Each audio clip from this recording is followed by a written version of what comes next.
I went to a blind date event and noticed other women looking at me strangely, almost angry. At first, I thought I was imagining things, but then I overheard one of them say, "There's a girl here way prettier than you and she's not asking for anything. What makes you so special to demand so much?" That's when it hit me. I was disrupting the market. While some were asking for a house, a car, and a high salary, I just wanted to meet someone kind. But that just became a problem. Without meaning to, I became a threat to them. Because when one woman stops making demands, it makes men question everyone else's. Right there, surrounded by people, I realized. Not playing the game makes you the target. Hello， 大家好。 I helped my younger sister find a man to marry. She was always the romantic one. A bit naive, even. The kind of girl who dreamed about her wedding dress since she was a teenager. And me? At that age, I thought all of that was just nonsense. I was never in a rush to get married. While everyone talked about weddings, children, rings on their fingers, I just wanted to grow. Be independent, make my own money, live life on my own terms. Marriage, to me, felt like a disguised prison. And somehow, my life felt more free, more intelligent, more modern. My sister was the opposite. She dreamed of marriage since her early 20s. While I avoided deep relationships, she was diving headfirst into them. Some ended badly. Others left scars. But she never lost hope. And when she finally met someone who seemed genuinely good, I was the one who helped. I was the one who said, "Go for it. He seems like a good guy. And if it doesn't work out, life goes on." But it worked. They dated, they grew together, faced struggles hand in hand. And one day he proposed. At first I was happy. Truly. I felt like I was part of the reason it all worked out. But then came the wedding. Watching her walk down the aisle, glowing in that white dress. Our dad holding her arm with that look of pride and emotion. And her fiancé, staring at her like he'd just found a treasure. That was the moment something broke inside me. I, who had always been rational, always so firm. I cried. And it wasn't from joy. It was from pain. The kind of pain you feel when you realize, maybe you sabotaged yourself. The truth came slowly, over the next few months. While they were decorating their new apartment, helping each other through their routines, planning a future, I was going back home. Alone. To a silence that once felt like freedom, but now sounded a lot like loneliness. And little by little, my family's attitude started to shift. I used to be the pride of the family, the independent one. Now, I'm the one who got left behind. The one they whisper about at family dinners. How could the younger one get married before the older one? Maybe she just can't find anyone. And the worst part is, those questions started living in my head too. I'm 31 now. And no, I'm not desperate. But I'm also not at peace. Because the men I want no longer want me. And the ones who do don't really see me. It's like I've fallen into an invisible part of the dating market. The part where nobody's looking anymore. And meanwhile, my sister is blooming. She and her husband have grown so much together that they barely resemble who they were when they met. And I watch it all from the outside. Like someone who helped build the stage, but was never part of the play. Just the other day, she sent me a picture of their new kitchen. She was all excited, telling me about their plan to have kids in 2 years. I smiled, sent her a heart emoji. But inside me, something was screaming. And me? Where do I fit into all of this? Now I understand that marriage isn't about the ceremony or the status. It's about sharing a life. It's about having someone to talk to when everything falls apart.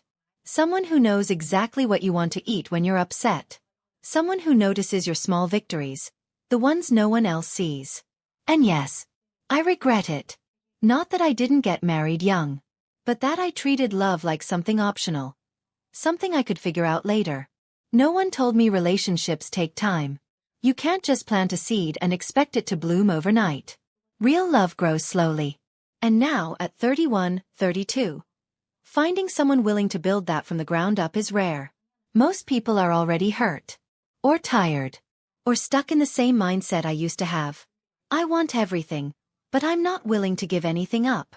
And by the time you realize that, it might already be too late. So yes, I see my sister now, happy, growing alongside someone. And I feel a void. A void I built myself. And now, all I can do is accept. Accept that maybe her path and mine were meant to be different. But deep down, still hoping there's time. Time to start over. Time to let someone in again. Time for someone to see past my age, past my looks, and see everything I still am. And everything I could still become with the right person. Because in the end, it's not about getting married first or last. It's about not realizing too late that love also takes courage. I deeply regret going to that matchmaking event with my younger sister. At first, it felt like a sweet idea. She was excited, said it would be fun, and maybe even good for both of us. We'd go together, support each other, and who knows, maybe meet someone interesting. But the moment we walked in, I realized I didn't belong there. Or maybe I belonged too much. It felt like I had walked into an anthill, and I was the only jar of sugar in sight. Suddenly, I was surrounded. Older men, much older, started circling me like I was the main attraction. Some tried to flirt. Others just stared. And then came the questions. How old are you? Are you open to marriage soon? Do you live with your parents or on your own? Even some of their families started approaching me. One woman, probably a mother, even asked to take a photo of me to show her son later. Another told me straight to my face, "You're young. That's all that matters. Men don't want women with too much baggage." I wanted to scream. I wasn't a prize to be displayed. I wasn't a product at a market. I was just a woman looking for connection. And yet, none of them cared about my personality, my dreams, my story. Just my age. Just my youth. Meanwhile, my sister stood off to the side. She's not that much older than me, just a few years. But the difference in how we were treated was brutal. She became invisible the second I stepped into the room. I could feel her discomfort. And honestly, I felt ashamed. Not for being young, but for accidentally becoming the reason other women there, including my own sister, were being ignored. It made me sick. After the event, we barely spoke in the car. When we got home, I finally said it out loud. I don't want to go to any of those events again. She nodded. And I could tell she felt the same. Because here's the truth. That wasn't a place for love or connection. That was a place where value was assigned based on age, beauty, and silence. And I refused to play that game.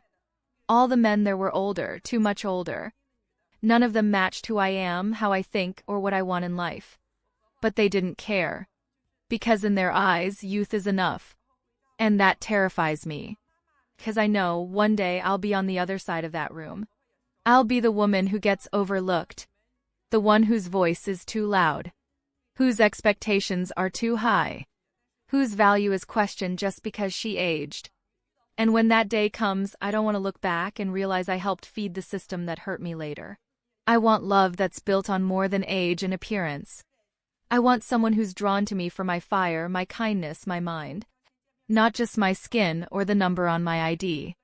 And honestly, if that means staying single longer, I'll take that over pretending I'm okay with being chosen just because I still look young.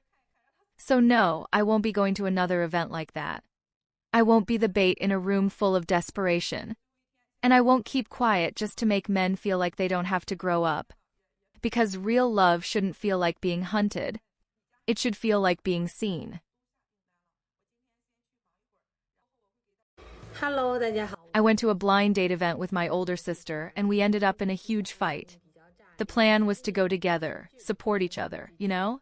Those events are always a little awkward, and she's always been more reserved, more anxious about these things. I went mostly for her. I never really cared much for this kind of gathering, but I thought it would be a good experience. A way to be there for her and maybe ease some of the pressure she's been carrying.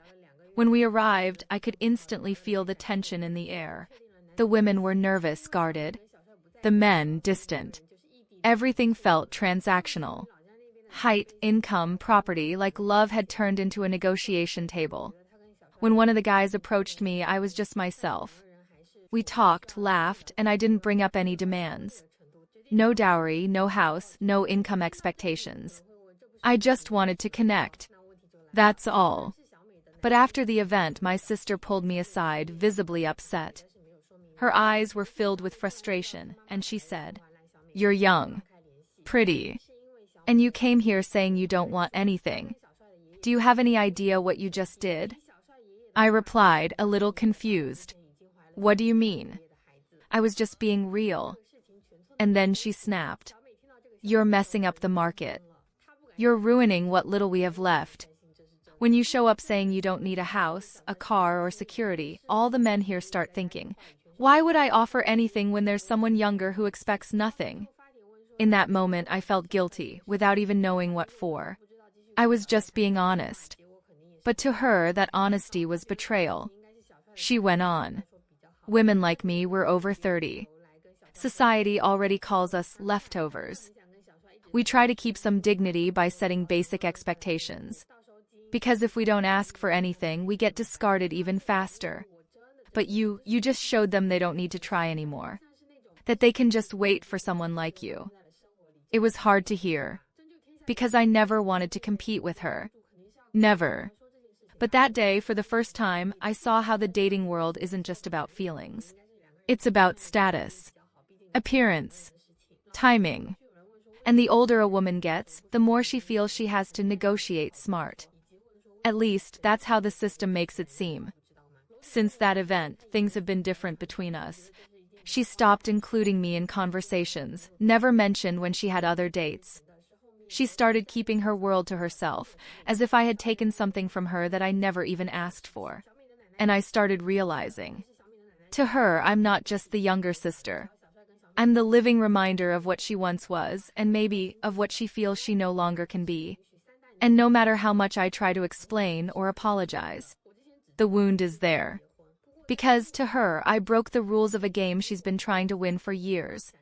Now, I think a lot about that. I think about how cruel the world is to women. How it quietly turns us against each other without us even noticing. How it turns love into competition and vulnerability into weakness. My sister isn't wrong. But neither am I. I just wanted to love someone in a simple, honest way. But even that became a threat. And in the end, the ones who lost the most were both of us. Ailing, what a lucky coincidence running into you today. I came here for an event, and you did too. We just happened to bump into each other. I heard you still don't have a boyfriend. Have you ever thought about letting Sistery help you find one? Sure. Then let me get to know you a bit better. I mean, I know you well, but let's let the audience get to know you too. Where are you from? I'm from Zhangjiajie, in Hunan. Oh, that's really close to where I'm from. And what's your education level? Vocational college. What kind of work do you do? I'm a brand trainer for makeup. I teach beauty-related courses. What's your monthly salary, roughly? Around 12,000 yuan. 12,000? As far as I know, you probably made more than that last year, right? Yeah, that's true. This year it dropped by a third because of the pandemic. Oh, you're not the only one. I lost a lot too. Actually, we're in the same line of work, aren't we? Yes, exactly. What's your height? 1.60 meters. And your weight?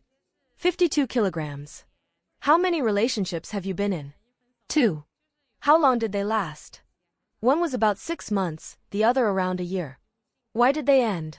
Sometimes we just didn't talk much, had nothing in common. Other times our personalities didn't match, so we broke up. Do you know how to do household chores? Yeah, the basics, simple home-cooked meals, laundry, cleaning. I'm fine with all that. Very domestic. Sort of. Laughs. And what are your expectations in a partner? He should have a stable career, be family-oriented, polite, responsible, and dependable. Any preferences for education or height? Ideally, vocational college level and at least 1.75 meters tall. What about house and car? Definitely must have both. These are just basic necessities in life nowadays. May I ask, do they have to be in Shenzhen? Or can they be in another city? Any city is fine, but if it's Shenzhen, even better. Would you be willing to marry someone from another province? I would, but I'm not a big fan of the northern regions. I prefer southern China, The north is just too cold. I see.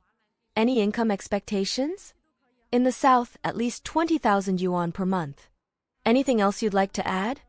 Not at the moment. All right then. Thanks for chatting with me. Sorry for taking up your time. No worries at all.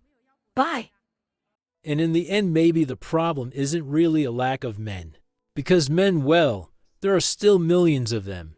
What's missing is reality. While some older women look in the mirror at matchmaking events and realize that the attention is no longer on them, others choose to blame the younger girls for disrupting the market.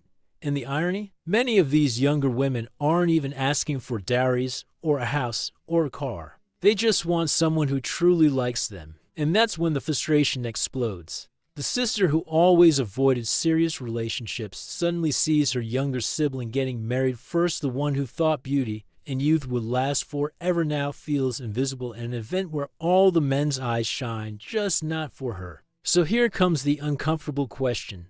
Is the market really unbalanced? Or has the whole I'm too good to settle for less mindset been propped up for too long by a system that only wanted women to spend more, consume more, and in the end up alone? It's ironic, isn't it? Capitalism sold the fantasy of the independent, empowered woman the goddess every day, but forgot to mention that deep down, asterisk, it was never truly on her side, asterisk. It was always on the side of the credit card. And now that youth has faded, the filters don't work like they used to, and the market no longer responds to their desires. What's left? What's left is resentment, the fear of growing old alone, and that little pinch of envy for the younger sister who made no demands, but was still the one who got chosen. In the end, maybe the problem isn't the men, or the younger women, or even the number of singles. Maybe the real problem lies in those who believe too deeply in a script that was never meant to work. And while the ads keep selling lipstick and luxury bags like shortcuts to happiness, some women have already woken up. Others are still waiting for the perfect prince with the perfect bank account. Or worse, the trendy soft boy, who shows up broke but with a shiny filter called renewed hope. But here's the warning. Any system that puts you on a pedestal also knows exactly how to tear you down. Now I'd love to hear your thoughts on this dilemma, and if you've ever felt a little hint of envy in situations like this, share it with us in the comments. If you liked the video, give it a like, and don't forget to subscribe for more content like this. See you in the next one.